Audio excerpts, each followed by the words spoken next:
हमारे प्रदेश में, देश में जो धर्मांतरण की एक बहुत बड़ी विकराल समस्या जो देखने को मिलती आ रही है,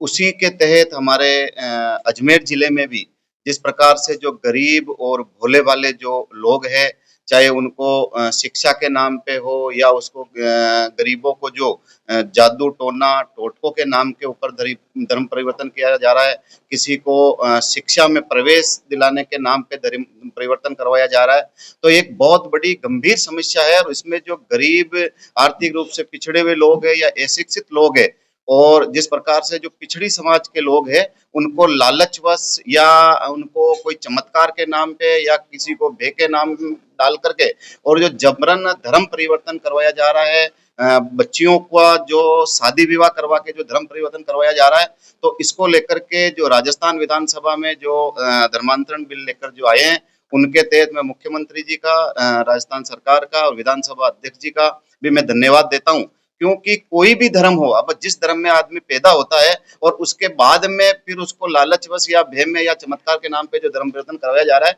तो ऐसे ही देखने को हमारे अजमेर में अलवर गेट थाने में, आदर्श नगर थाने में हमने पहले भी एसपी साहब को और कलेक्टर साहब को राजस्थान सरकार के नाम पे जो ज्ञापन दिया, निश्चित रूप से हमें खुशी है कि हमारे इस अजमेर का ज्ञापन के ऊपर भी संज्ञान लिया करा और उसमें भी इसका जिक्र आया। उसके बाद में जो एफआईआर मुकदमे दर्ज हुए, लेकिन मैं जिला प्रशासन से ये आग्रह करता हूँ कि इस प्रकार जो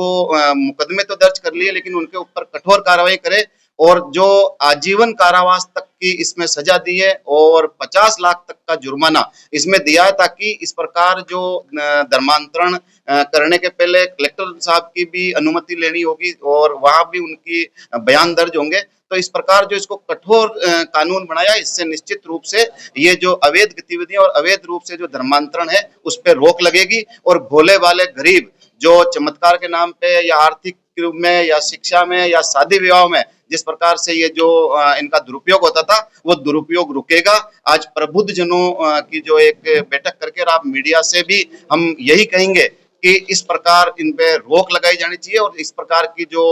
गतिविधियां होती है तो उनके ऊपर मुकदमा हो और उनको सख्त कठोर कानूनी कार्रवाई करके और उनके खिलाफ सख्त कार्रवाई होनी चाहिए, ऐसी हम प्रशासन से भी मांग करते हैं। अशोक सिंह रावत, भारत तो ज्यादातर किस तरह के लालच देते हैं भाई साहब? जैसे 2 एफआईआर आप बता रहे हैं, तो ये एक एक हिंदू व्यक्ति ही था और वो पादरी बन गया था। पादरी बनकर फिर जो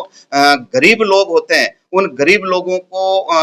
एक चमत्कार के नाम पे कि आप ये माला पहनो, इस प्रकार की ये भक्ति करो, आप ठीक हो जाओगे, यीशु का चमत्कार हो जाएगा। और इस प्रकार से किसी को आर्थिक रूप से लेते हैं, किसी को चमत्कारी रूप से लेते हैं, किसी को शिक्षा का झांसा देते हैं और कई बार इसमें हमारी बालिकाएं जो उनको भी शादी विवाह का लेकर के इस प्रकार जो डरा धमका के या लालच में या अज्ञानतावश या पिछड़ेपन या आर्थिक स्थिति कारण कई इसके रूप है, लेकिन इनके ऊपर कठोर कार्रवाई होनी चाहिए और इस प्रकार जो लालचवश और जो धर्मांतरण किए जा रहे हैं उनके खिलाफ हमने जो मुकदमे दर्ज कराए उस मुकदमों में भी कठोर कार्रवाई हो और आगे से ऐसे धर्मांतरण पे रोक लगे। ज्यादातर किनको लुभाते हैं, जैसे महिलाएं, ज्यादातर ये गरीब लोगों को, पिछड़े लोगों को और हमारे जो पिछड़ी जातियों के लोगों को, उनको ये लालच में लेकर के और फंसाने का काम करते हैं। भारत का अगर हम इतिहास देखें तो जब जब हिंदू घटा है, जब तब तब देश बटा है। जहाँ हिंदू कम हुआ वहीं पर ही जो अलग राष्ट्र की मांग की जाती रही है, अर्थात धर्मांतरण ही राष्ट्रांतरण रहा है। धर्म अंतरण हो गया, धर्म कम हो गया,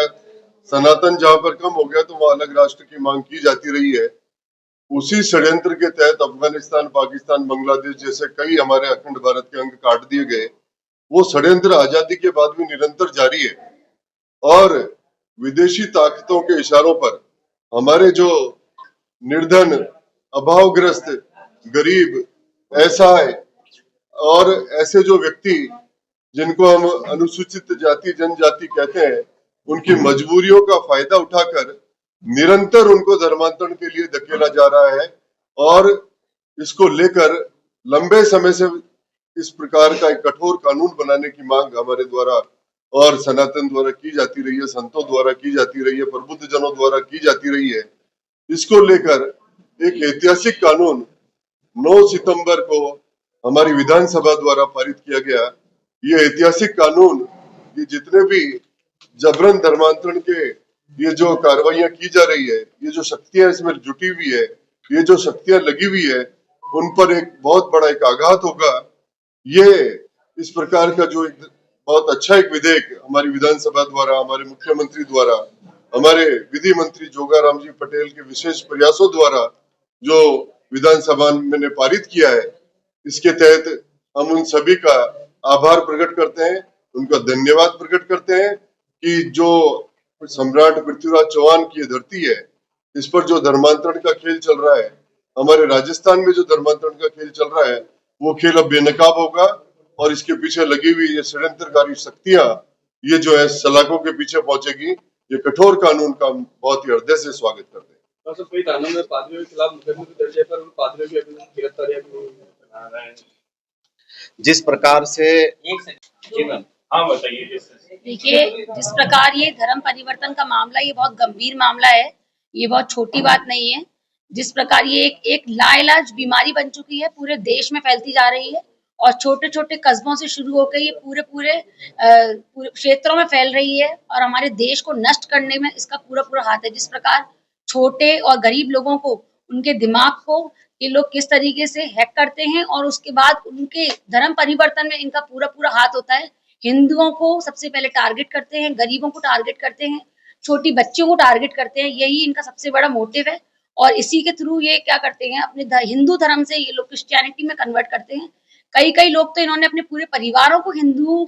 से पूरे क्रिश्चियन में कन्वर्ट कर दिया है और ये छोटे-छोटे क्षेत्रों से लेके ये बड़ी-बड़ी चर्चों में उनको बुलाते हैं और परिवर्तन करते हैं। मेरी आंखों देखा मामला है। हमारे क्षेत्र में जो बाइयां हैं, वो बाइयां सभी धर्म परिवर्तन के मामले से लिप्त हो चुकी हैं और वो हमको भी इसी तरह हमारा माइंड हैक करती हैं और हमें भी आग्रह करती हैं कि आप चर्च चलो इस तरीके से। लेकिन हम लोग पढ़े लिखे हैं तो हम उनकी बातों में नहीं आते, लेकिन जो पढ़े लिखे लोग नहीं है, वो जो जिनको लगता है कि आज हम छोटे स्तर पर जल्दी आसानी से पहुंच सकते हैं और तरक्की पा सकते हैं, वो जरूर इन धर्म परिवर्तन के लोगों की बातों में आते हैं और इसी तरह अपने परिवार में सभी को धीरे-धीरे इस जो जंजाल है उसमें फंसाते हैं। ये एक ऐसी महामारी है जो फैलती जा रही है और इस पे हमें रोक लगाने की बहुत जरूरत है। और सबसे पहले मैं अपने विधानसभा अध्यक्ष,